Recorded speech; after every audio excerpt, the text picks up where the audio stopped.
Pagka nakansilan tayo minsan ng unang booking, nahihirapan na kumuha. May ganun pangyayari dito mga pards pagka first booking cancel. Na ayaw kumakansilan ng first booking, nahihirapan kumuha ko minsan, leave disorder ka na lagi. 12:30 na, isang booking pa lang tayo tayo. Para lang tayo naglalaro ng biya-biya yan eh. Parang libangan na lang ginagawa namin ni tatay eh. Cancel. Puro cancel. Saan nila kami nagkakalap buhay. Pakarga lang muna tayo mga parts ng diesel. Dami oh, daming pang diesel. May matitira pa kaya? Sa diesel na punta yung 1.5 oh. Kung mababa yung diesel, 1,000 lang to eh. May 500 pa tayong sobra dapat.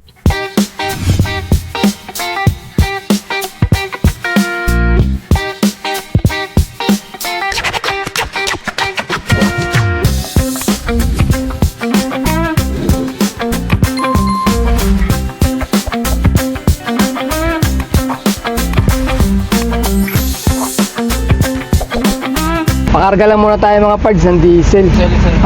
Dami oh, daming pang diesel. May matitira pa kaya? May nakuha kaming first booking mga parts. Ang naging problema niya, nakalagay San Bartolome, 4 km, mga 4.9 km.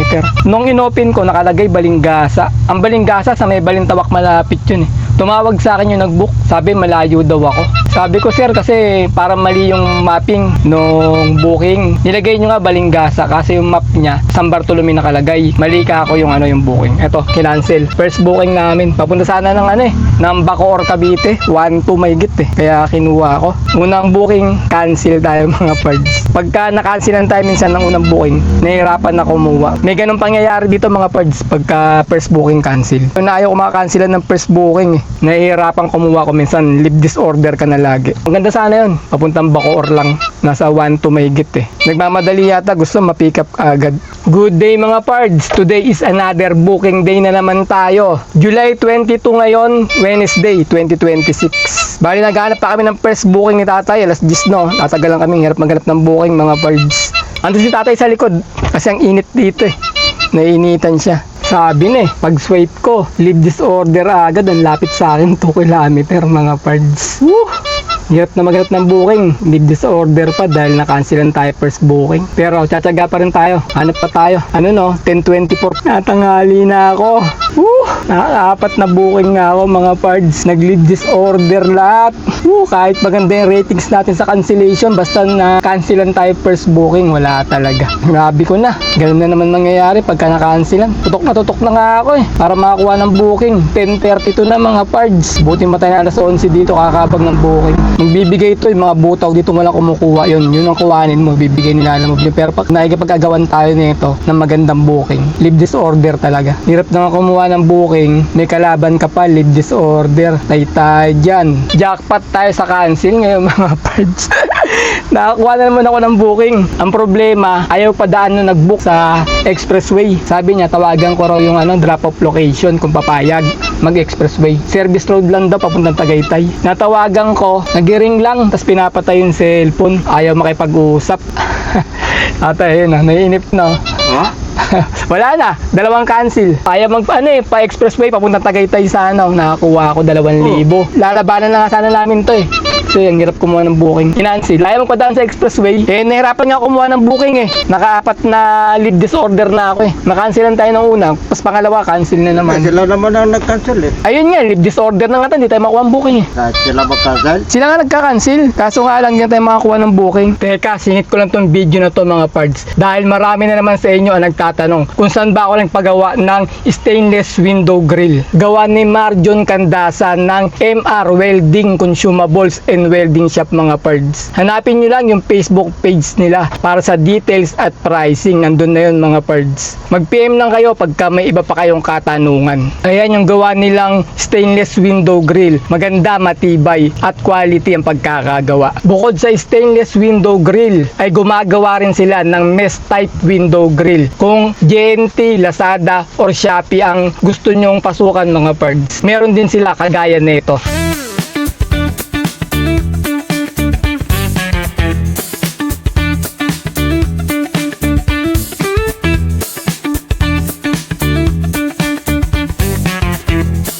At kung laging napupunuan kayo sa likod mga pards or mahaba yung papadala or bulky, hindi na magkasya sa likuran natin, pwede kayo magpa-extension ng top load sa taas mga pards para pagka puno na tayo sa likod ay pwede pa tayo magkarga sa taas. Gaya ng top load mga pards. Gumagawa rin sila niyan katulad nito.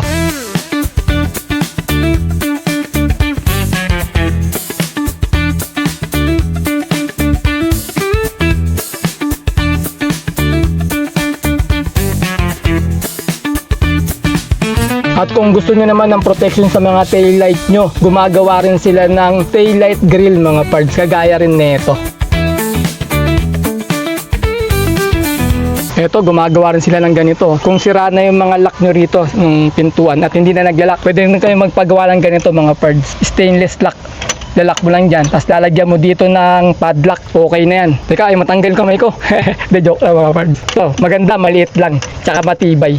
Kaya kung meron kang Suzuki Carry, E300, H100, Travis, Photon, o iba pang mga FB van mga parts, kaya nilang gawan ng mga stainless grill yan at top load. At kung gusto nyo magpagawa mga parts, i-PM nyo lang si Marjon Candasa sa kanilang Facebook page na MR Welding Consumables and Welding Shop. Andyan na yung link sa baba mga parts. Pagkatapos, yung cellphone number ni sir andyan na rin sa baba. Yung shop nila mga parts nasa may pagitan ng Highway 2000 at ng C6. Kung ako nga taga Novaliches ako, dumayo pa ako doon kasi quality yung gawa nila. Kaya ayun lang mga parts, balik ulit tayo sa video.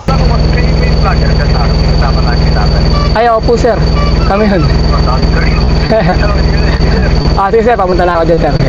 Tinanong tayo ni sir yung pickup natin kung tayo daw ba yung nagbablog kasama yung tatay ko. Sabi ko, oo, kami nga yun. Sa wakas mga pards, after a decade, nakakuha na kami ng first booking. Ito yung first booking namin, no. From Nagkaisang Nayon, going to Malabon sa halagang 669. Time check pala, 10:50 AM, mag-alas 11 na. Ang layo ng pickup location namin ay 4.9 km. 1,000 kg to. Papunta na kami sa may pickup location. Dito lang banda. Tyler daw yun, sabi niya. Kasiraan daw sila ng A300. Oh, Ito yata eh. Saan ako magpa-park? Dito na lang sa likod. Sa unahan na lang. siraan na doon. Ilahin na doon. Hindi. Ililipat yung daladal nila. Pick up tayo mga parts. First booking. Ayan, mga plancha. Ito yung pick up natin mga parts. Plancha. Alas 11 na mga parts. Buti nakakuha pa kami ni tatay. Susuko na sana kami ni tatay. Dalawang booking cancel. Unang booking.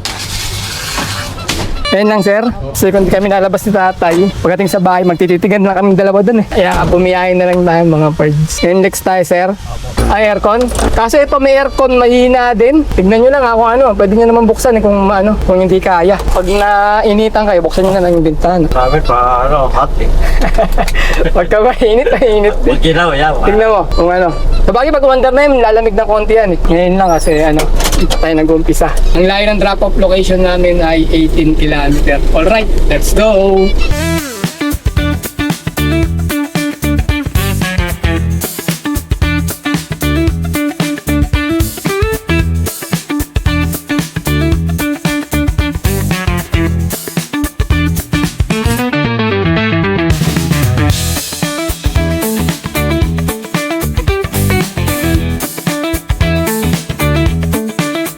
Saktong alas 12 mga parts. Drop off tayo. Nababa lang itong mga bakal.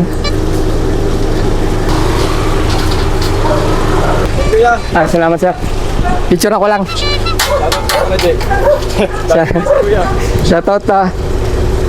Sige sir, salamat ma'am. Sige, dito kami ngayon mga parts sa may Tugatog, Malabon.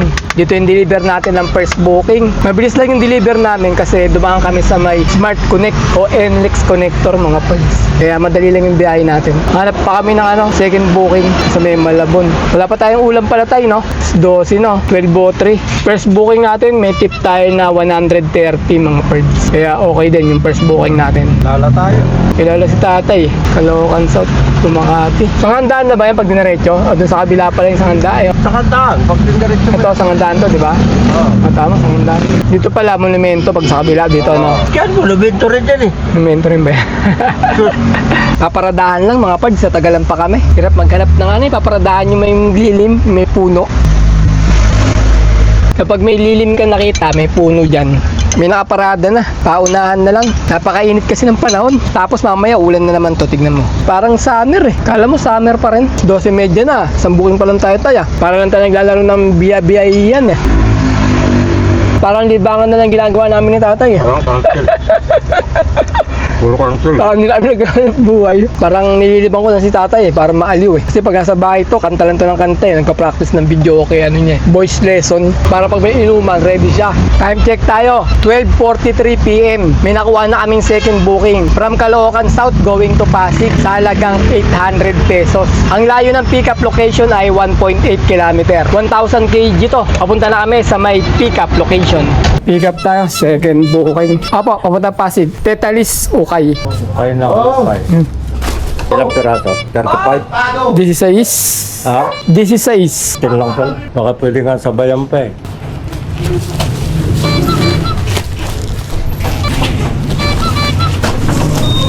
Ano kaya tayo? Picture. Time check tayo, 1:15 PM. Nakakuha kami ng pansabay mga parts. Bali pang third booking namin to. From Caloocan South going to Parañaque City sa halagang 689. Ang layo ng pickup location ay 600 meters lang. 600 kg to. Papunta na kami sa may pickup location. Ano yata, tarpaulin tayo. Ito yata.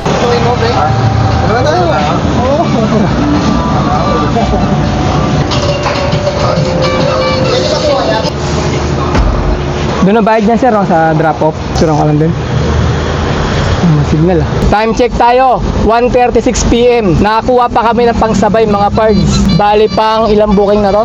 Pang-apat na booking na namin to mga pards. From Malabon going to Muntinlupa sa halagang 489. Ang layo ng pickup location ay 1.7 km.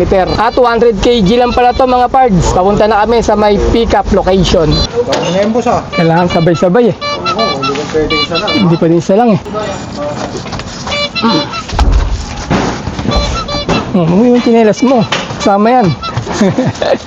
Yakit mo. Lakas ng datay oh. 45 kilo yan. Bine-basic lang eh oh. Ah, pwede ba rin? Sir, pick up po sir. Papunta nga na tayo Muntinlupa.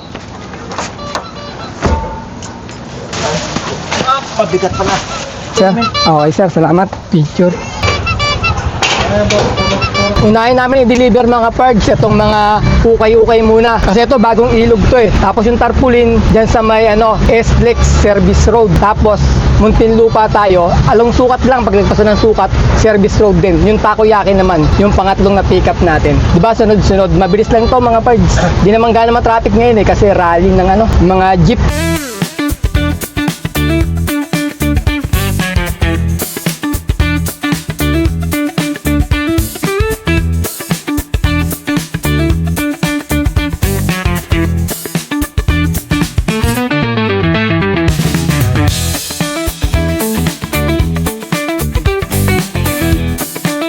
Treated ng hapon mga parts, drop off tayo yung ukay. Tapos na itong mga parts, papuntang Parañaque naman. Ayun, yung tarpaulin doon sa dulo, nakarolyo. Ang layo ng papuntang drop off, 12 km pa mula dito. Suran natin, baba na lahat. 800 sir ah, 800.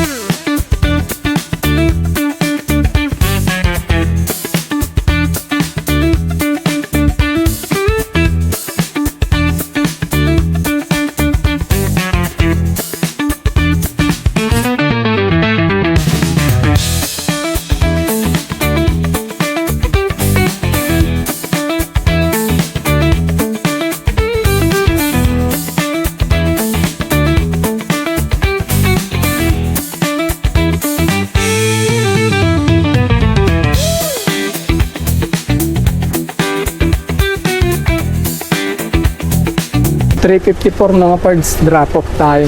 Itong tarpaulin. Yes, sir. Kaya ba sir? Kaya. Okay na sir ha? Sige sir. Maganda yung booking sa may Caloocan South mga parts. Madami. Kaya napagsabay-sabay kami ng 3 booking. Ito yung pangatlo natin. Tokayaki daw yan. Ingredients ng tokayaki. Okay, next drop off naman tayo mga parts. Papunta ng Muntinlupa. Pero paglagpas lang to ng sukat. Ang layo ng drop off location ay 6.9 km. Alright, let's go! 428 mga parts. Drop off tayo. Itong tokayaki. 489. Tama ba kay Jacqueline? Eh ma'am. Oh, bakit ka dito nga? Sabi ko kasama mo, punta sa kabila eh. 4:37 ng hapon mga pards. Nasa may sukat kami. Mag-aabang tayo ng pang-5 booking natin. Dito kami sa may kabila ng sukat. Ayan na yung service road. Tapos pagtawid mo doon, papuntang sukat Paranaque, papuntang BF. Okay na to, kahit isa na lang mga pards, makakuha kami ng pabalik sa amin. Mukhang mahirap pumanap ng pabalik Puro papuntang south yung mga booking na lumalabas dito. Tsaka walang malapit sa amin. Siguro kung wala kami makuha, bababa kami sa looban ng sukat, papuntang airport, baka doon kami maghahanap. Wala matumal na rito ngayon. 4:30 pa lang, matumal na. Time check tayo. Saktong alas 5 ng hapon mga pards, nakakuha kami ng pang-5 booking. From Paranaque, going to Caloocan North sa halagang 794. Priority booking to. Ang layo ng pick-up location ay 3 km. 200 kg lang to. Sinabay na namin pauwi mga pards. Pauwi na lang din naman Tsaka matumal na. Papunta na kami sa may pick-up location. Yan yung pick-up natin mga pards, pang-5 booking. Ang laki Kahit sa motor, pwede to Kamsa mo kahoy. Tara na.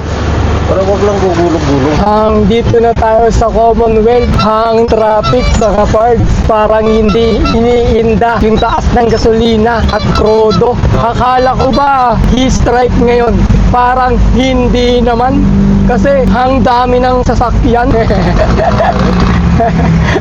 8:54 mga pards, drop off tayo. Pang-5 booking natin. Ginabi na tayo ang traffic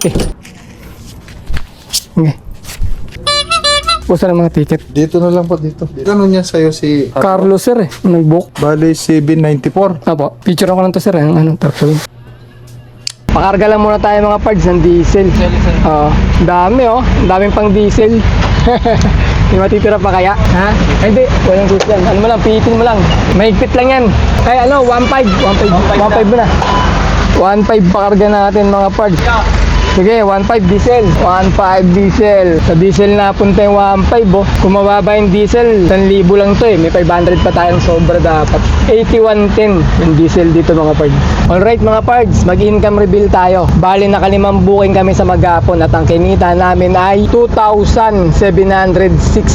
Pagkatapos nakakuha kami ng 150 na tip. Pag inad natin dito, sabihin natin naka 2,900 kami. Tapos bawasan natin ng 1,500 na diesel at 200 na pangkain, bali 1,700 yun. 2,900 minus 1,700 equals 1,200. Ayun mga pards, naka 1,200 kami ngayon na malinis. Labas na rin yung pagkain, pan-diesel, saka yung commission nila alam mo. Yun na kinita namin mga pards, 1,2, dapat 1,5 pala. Yung diesel namin ay sumobra ng 300 pesos. Dapat 1,2 lang pala yung kinarga ko. Ayun mga pards, sobra-sobra na sa kalahati. Dapat 1,5 pala yung kinita namin mga pards. Pero ganun talaga Ang taas kasi ng diesel, parang doon napunta yung kinita natin ngayon. Pero ayos lang, kahit pa paano, may kinita naman tayo, nauwi tayo. Yung diesel natin, pondo na natin yan dyan, para bukas, mababawi naman natin yan. O paano, ayun lang, kita-kita na lang ulit tayo sa mga susunod ko pa mga video. Maraming salamat!